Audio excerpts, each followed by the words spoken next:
Hello, party people, friends, family, and alike. I was having, I wanted to share with you, of course, some thoughts that I was having. What brought it on? Oh, I was talking to a friend of mine about Burr Rabbit syrup. And I didn't used to like it, but when I found out about the benefits of blackstrap molasses and I tasted it, I was like, this kind of reminds me of Burr Rabbit syrup that Grandma Hattie used to have, and you'd have to eat your biscuits with it. So it just took me down memory lane, and it made me think of something that I wanted to share. So I have scars and I have like keloid skin.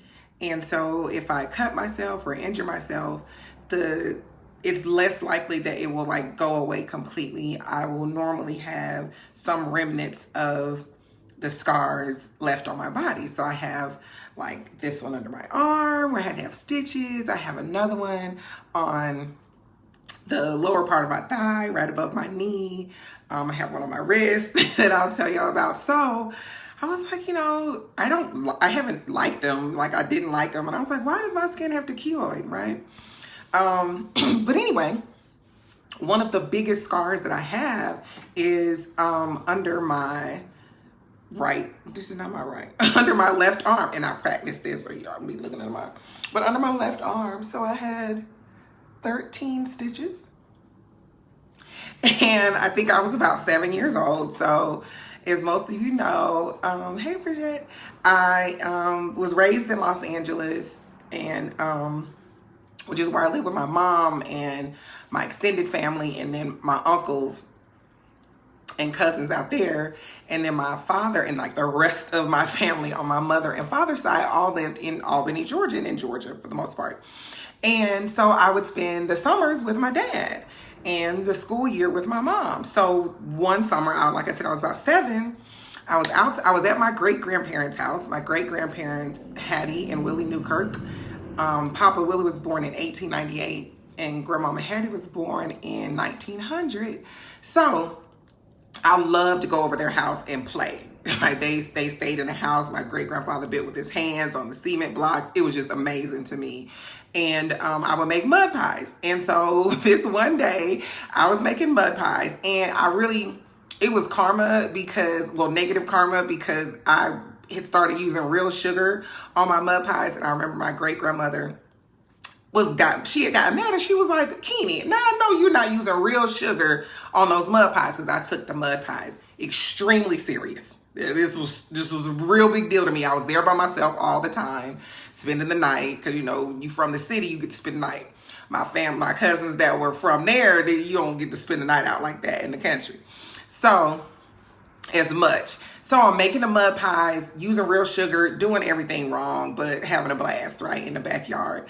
And I needed another tinfoil pan to make another mud pie, because it was going good. And I'm sure this was the day I used the real sugar too, because I had elevated the execution of the mud pies. So I go into the shed. There's like a chicken coop in the shed, and like the tractor to cut the corn, because like my great-grandparents had a lot of land in Albany, Georgia, where there was like a cornfield and sugarcane field. And so my great-grandfather had a tractor with like the big wheelbarrows, like real big wheelbarrows, right? And they were like sharp blades. So I go into the shed, into the, above the chicken coop, there are tin pans. And I think the reason I had to go get the pans from there is because my great-grandma wasn't gonna let me use any more of her actual baking pans, right? So I go in the shed to get the tin pans so I can make this eloquent mud pie. And I'm reaching up to get it, and I fell on the wheelbarrow blade that was like a razor sharp blade, and I slit my underarm right there. So of course I got to go to the emergency room. I'm in Georgia. My mom's in California. I'm out there with my daddy. He let me go over my great-grandparents' house. So you got these elderly, beyond senior, right? Elderly people like, oh my God. And so I don't know if my great-grandpapa took me to the hospital or my great-uncle. Said all that to say, so I go to the emergency room, get the stitches, 13 stitches in all on a summer vacation. But I was fine. my mother didn't trip. It was, it was a big deal, but I was fine. I didn't have to stay. But the point is, I have a scar from that event and from that day and from that summer. And I have these 13 stitches. And when I thought about my summers and the time I spent with my great-grandparents, who I loved dearly, dearly, dearly, I always have this scar to remember those times and playing outside and just being in pure bliss. You know what I'm saying? When you're a kid and everything just feels so right, even your mud pies. And so yeah, I have this scar. I have another scar that you can barely see anymore, but there are a few little lines. It's a bite mark. And I got that one in preschool. I don't even know if it was called that. Nursery school when I was like 3. I don't remember the entire incident, but I do know that a girl bit me on my wrist. Now, I don't remember like how emotionally how I felt, but it's funny now, right? Because I'm like, that girl bit me on my wrist. And it's still there. Like, you can still see it. You can barely see it on here, but like teeth mark, tooth mark, whatever you say, right there. Like a little curve, little baby mouth. So, it's a funny story, right? And it reminds me of the time because I left Albany, Georgia when I was 3 and went to Germany for about a year. And then I went to California at 4. And then that's where I grew up and stayed till I was an adult and all that kind of stuff. But so I have this scar here as well. And I just wanted to say, embrace your scars, right? They do heal. Time heals most things, especially scars. And it's not always a negative.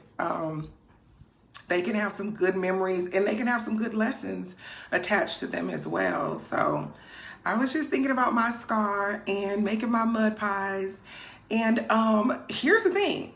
I don't know if some of you have heard this lately, but mud pies are actually really good for kids to make. And one of the things that I really loved that I found is allowing your kids to go outside and play in the dirt allows for less negative rumination. And rumination is a deep and considered thought about something. So in a sentence, it's philosophical ruminations about life and humanity. So it really helps children being able to be outside in nature and getting their hands dirty really helps them to be able to tap into like deep thought and deep positive thoughts and contemplating, right? To be critical or analytical thinkers. So, being able to be outside and playing those mud pies had many benefits. It says that it improves your connection to nature. So kids that are allowed to play outside more have a deeper connection to nature and they care more about what happens to it. Of course, it boosts your immune system. It says that it's important for our bodies to be exposed to these different types of pathogens and sometimes get sick. Once our body encounters a pathogen, then our immune system creates a memory of it for life. And then so when you come into contact with it later on in life, your body recognizes the pathogen and it's easier to fight it off and then you won't get sick. But so yeah, just embrace your scars. Spend time like going down memory lane. Like, how did you get it? What did you learn? What was fun or funny about it? You know what I mean? Because like I said, with the glasses, those imperfections really do make us who we are.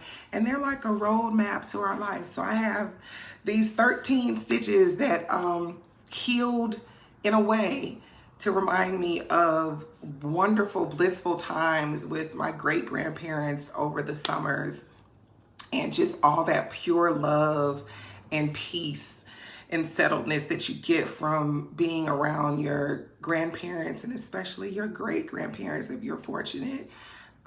My great-grandfather Willie was born in 1898 and my great-grandmother Hattie, or our great-grandmother Hattie, was born in 1900. It may be 1896 because I think they were like 4 years apart.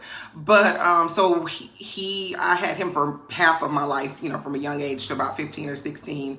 He passed away in 1989. And then my great grandmother Hattie lived until 2003. So she was here with us until she was 103.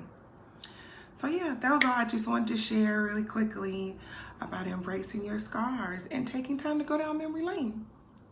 Have a wonderful day. Much love to everybody.